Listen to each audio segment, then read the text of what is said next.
2025 সালে কর্মচারীদের বিরুদ্ধে যে একটি কালো আইন পাস করা হয়েছে, সেই কালো আইনকে আমরা প্রত্যাখ্যান করছি এবং নিন্দা জানাচ্ছি।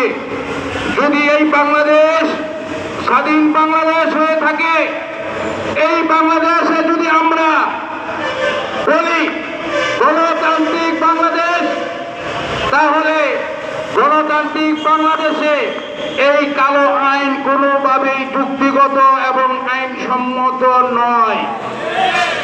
আমরা বাংলাদেশ অন্তর্বর্তীকালীন সরকারের দৃষ্টি আকর্ষণ করে বলছি, এই গণতান্ত্রিক বাংলাদেশ থেকে 2025-এর কালো আইন প্রত্যাখ্যান করে নিন।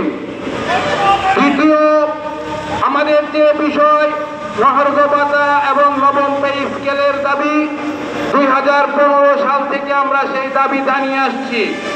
বিগত স্বৈরাচার সরকার 5% মহার্ঘ ভাতা দিয়ে গিয়েছিলেন। বর্তমান অন্তর্বর্তীকালীন সরকার শাক দিয়ে মাছ ডাকার মতো একটি কার্যক্রম করেছেন। কি দিয়ে? শাক দিয়ে মাছ ডাকার মতো একটি কার্যক্রম করেছেন। সেটি কিরকম? বিগত স্বৈরাচার সরকার 5% মহার্ঘ ভাতা দিয়ে গেছে। সেই 5% ডাকার জন্য এই শাক দিয়া মাছ ডাকছে। এই 15% প্রণোদনার নামে প্রতারণা করা হয়েছে।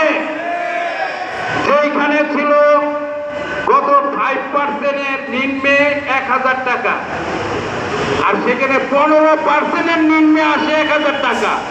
এটা কি শাক দিয়ে মাছ ডাকার মতো নয়?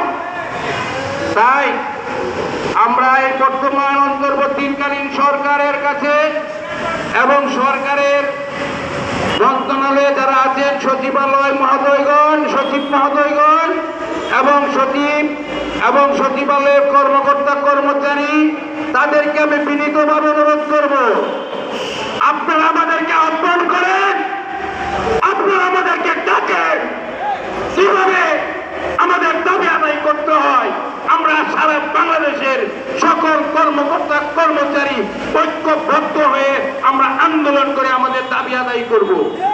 তাই আমি সরকারি কর্মচারী ঐক্য পরিষদের সকল পর্যায়ের নেতৃবৃন্দদেরকে বিনীতভাবে অনুরোধ করব, আসুন আমরা আলোচনা করি, আমাদের ঐক্যকে আরো শক্তিশালী করে আমাদের যে বৈষম্য শিকার হয়েছি, আমরা বৈষম্যর কথা বলে যাচ্ছি, চিৎকার করে যাচ্ছি, কিন্তু বৈষম্য নিরসন হচ্ছে না।